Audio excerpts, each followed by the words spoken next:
Hi everybody, this is Crypto Rich, working with you to get rich with crypto, filling our pockets with crypto profits. And in this video, I'm going to be finding about two projects, one of which I've very rarely featured on my channel. The other I've never featured on my channel. We're going to find out about them. I've got with me a fellow cryptocurrency enthusiast and vlogger. His name is Mitch. He has a YouTube channel and a really large Facebook channel. And I invite you to go and join both of them and find out. And all the links are in the description below. And one of the things that he does with it, I think his Facebook community, is he has a closed group where he gives private information in how to capitalize on what's happening in the world of cryptocurrency.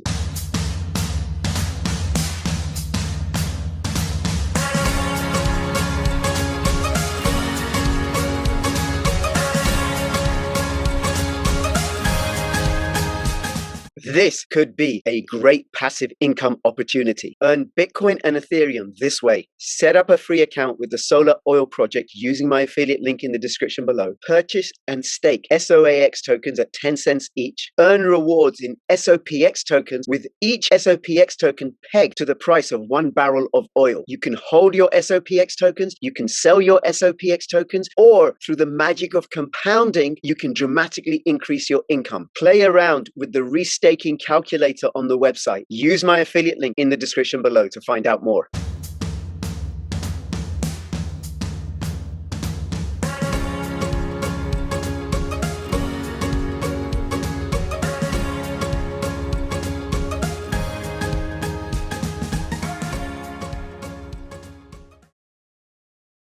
Hey Mitch, thank you so much for making yourself available. No problem. Thank you so much for having me. I really appreciate that glowing introduction. Yeah, So yeah, a little bit about me. And I should probably give context. This is the second part of a two-part video. Rich has just jumped on my channel, so if you're a subscriber on my channel and you're coming to watch this, or you want to see the other video where we're talking about other projects, I'd strongly recommend you going and doing this. But yeah, thank you for having me. I really appreciate it. You're so welcome. Thank you so much. We really appreciate it. And I want to ask you just give us a few short sentences on your background, and then we'll go into the two projects you want to talk about. One is a very large project, and the other one I hadn't even heard of, so it must be a teeny weeny project. Yeah, absolutely. So my background is I was mining Bitcoin in 2012, 2013 when I ran a hosting company in the United States. So I had around 150 amps of power that I had to pay for whether I used it or not. And I was only using about 50 amps a month of power. So I started buying the Butterfly Labs machines. If you've been around that long, you'll know what they are. If you haven't, you won't know what they are. There was a machine about this big, and it was, I don't even remember how many, it was gigahash back then, not terahash like it is now. And one of these little machines, which I think it cost me about $300, would mine about Bitcoin, 1.5 Bitcoin a month, which very early on I was mining Bitcoin. So from there I ended up selling that company, moving back to Australia, and I took a little bit of time out for crypto. Didn't really focus or follow it for quite a few years until the Ethereum ICO in 2016 someone told me about. So I bought Ethereum at the ICO either 2015 or 2016, and the saying always goes, Rich, I didn't buy enough. No matter how much you bought, whether it's million, billion, zillion, it wasn't enough, was it? It was never enough. Like I know you're very heavy in pirate chain, and I bet if you went back there, you would have probably bet the house. Even though we don't bet the house because it's not financial advice. We are not financial advisors. We are not recommending anyone take any unnecessary risk. But yeah, so I bought a small amount of Ethereum, and have kept that for quite a few years, and I've since added to that position. Like Rich said, I run a private community where people join me, and I give my private insights. I've been doing that since the end of 2016. I write a monthly newsletter to all those customers where I recommend a different coin, and it's been going for like 45 or 46 different editions now. And one of them, there's two projects that were actually in the newsletter that I'll talk about. One of them being EOS, which was around 55 cents US when I first covered that. So EOS is a very interesting project. It's somewhat of a sleeping giant, which this is the big one you were talking about, Rich, right? And it's got a lot of negative publicity, which I think is fantastic, because it's made people really doubt the project. It was the biggest ICO at the time, raising multiple billions. And I think what happened, the project itself launched, I think a year and a half after, on its own mainnet. From there, it was very much given to the community, and the community had to kickstart this engine. And a lot of people didn't realize that that's how the whole mainnet was going to start. A lot of people thought, the company Block One who did the raise would handle all of that. But really what Block One's intention from the get-go was writing this incredible code through Dan Lemire, who's had multiple projects like BitShares as well as Steemit. And he wrote this software with a huge team, and then they launched it. The community had to actually launch it, and it's a public blockchain that is run by 21 block producing nodes. So from there, it hit an all-time high of I think $24 or $25, and from there it's been kind of trading downwards. And for quite a few years, it was around the $2 or $3 mark. The reason being, a lot of the block producers got pushed out of the top 21. And the reason they got pushed out is because a lot of exchanges were voting all of their friends and all these other block producers in to be block producers, so they got the rewards, and it pushed a lot of the really solid guys out. This created a lot of controversy, and a lot of people really started to doubt the chain, doubt its capabilities. And it's only in the last probably 3 or 4 months that the CTO, the guy who wrote the majority of the code or had the vision, Dan Lemire, actually left, which shocked the whole community some more. And I know it sounds like I'm talking a bit like a train wreck, but it's actually quite the opposite. So there's been he left the project, which caused a lot of doubt for people. And at the same time, or very similar sort of time, the SEC ended up doing a settlement outside of court. So they paid, I think, $30 million in fine. And then, instead of fighting it like Ripple are trying to do, they ended up just, take 30 million out of the, $2.5–3 billion we raised, and stop bothering us. Now, what's happened there is Block One has very much stepped back, and they've withdrawn a lot of support, which has frustrated a lot of the community. But what this has gone and done is it has created, it's forced leadership up, which a lot of people have distaste in their mouth from Block One raising so much money and not pulling their weight, and it's just got to the point where people are like, this is BS. I'm just gonna instead of complaining and whinging about Block One not pulling their weight, I'm going to do something about this. And the first step for that is a new what do we call it? A new proposal by one of the biggest exchange that holds the most amount of tokens is looking to remove this block producing cartel from being there and change the way the rules are.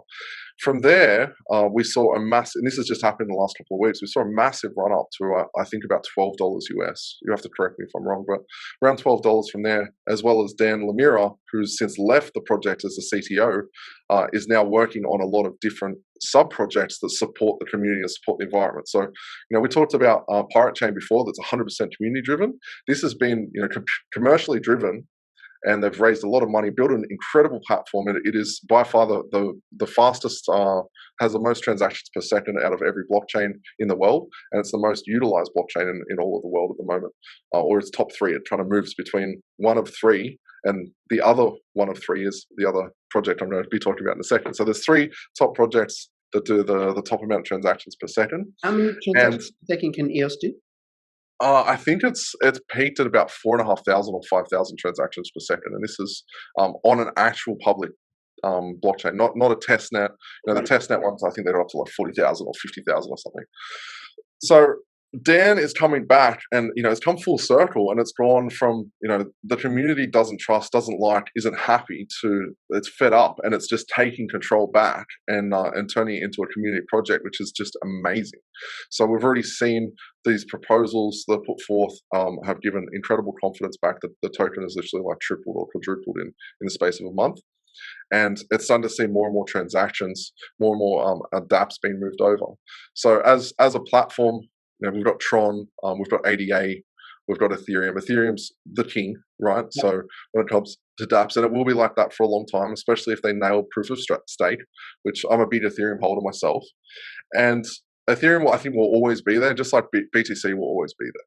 But you've got these other, you've got Tron, which you were about to say something? Yeah, let me ask you a few questions, right, just to move this on, because I want to get into the other project as well, right? Because I suspect you're a little bit passionate about EOS. And you could I talk am about it for definitely. hours and hours and hours. I And what I want definitely people to could. do, because this is just going to be a short introduction, is if you want Absolutely. to find out more about EOS, because I don't hold EOS anymore. I did. I'm not particularly interested in it, but I know people are. I think it's a great Yeah. project and worth investigating. You should go over to Mitch's channels, either on Facebook and or on YouTube, and you can find out more there, right? But let me find out, in terms of applications, what's available now or what's coming down the pipeline in the next few months or so? From EOS side of Yeah, things, there's a lot of applications that are being ported over as well as utilizing it. That's the big part that we will start to see more and more traction from. But right. the other side of it is there's a lot of wrapped BTC, there's a lot of wrapped USDT that's been moved off chain, like off traditional chain, and moved into there. So liquidity side of things, like Bitfinex has its own EOS Finex, like a full decentralized exchange based on the EOS blockchain, Yes. as well as 10 or 15 other different decentralized exchanges that run hundreds of thousands of transactions a day. I think the record for EOS as a blockchain in a 24-hour period was 88 million transactions a Wow. day, which is the fastest any chain has done. I think it currently averages. I'm just going to have a look. There's a great website called blocktivity.info, Uh-huh. which I can't actually read up. So the top 5 coins are actually all EOS, and this is based on how many activities. So the blocktivity.info. Yeah. This is based on how much activity a coin has. So Telos, which is a fork of EOS, it's a banking platform, currently has 17.7 million transactions in a 24-hour period. Wax, have you heard of Wax protocol? So Wax is a fork of EOS. It has 12.7 million transactions in 24 hours. The third one is XPR, which we'll talk about in just a second. Has 7.5 million transactions a second. Then we've got HBAR, which has just under 6 million, and then EOS has about 6 million. So That's it amazing. is That is top really, five, that is top really five amazing. of I all. had To no. give you context, Mitch. yes, yes, yeah. To give you context, ETH does about 1.5 million transactions a second, and BTC does about 730. So I'm Wow. super passionate about You EOS. are I super, think super passionate. as a platform, it is the most undervalued platform. I think we can see a potential of $100 Oh, US. perhaps as one of the major platforms, it's the most undervalued. There may be other platforms that I cover on my channel, right? Of course. Of course, maybe, right? But then Of it's all horses for courses, and people work it yes. out. And one of the things, that I look into this project, I get passionate about this project, but I miss out on this one. So, Yes. I didn't know all of this was happening with EOS. So what I recommend people do, they should go check it out. Go join Mitch's channel and stuff, because I imagine you cover it regularly, and Yes. and find out, because I didn't know all this stuff was going on. It looks really, really exciting. I am intrigued to know about this XPR, which isn't XRP, just so people are clear. It's definitely not XRP. XRP, right? So tell us a little bit about XPR. What is so special about XPR? So XPR is also a protocol. It's a peer-to-peer payment protocol, and they're looking at getting banking licenses in the United States. They're a project based out of San Francisco that were raising funds in the traditional kind of traditional finance world. And the really unique part about this, first and foremost, it's a fork of EOS. So Yes. the code base is built to run a lot of transactions a second, very, very fast and very, very secure. But secondly, it was actually 2 projects that came together. So Metal, have you heard of Metal? I Which is have. the I've heard of it. 2017 project. It actually merged together with what is Proton now, and they both projects basically said, look, we have some incredible minds and talent we're trying to do a very similar, if not the same mission. It just doesn't make sense to be competitors, and they merged together. So it's super undervalued. It's on really paying the bottom exchanges to be able to buy, but it has huge potential. I think it's about 1.6 cents per token. So it has What do huge you do in potential. terms of banking? Is it a DeFi project with loans and yield farming? Yeah, so it's a DeFi project. It's a DEX, as well as they have wallets and onboarding, offboarding process.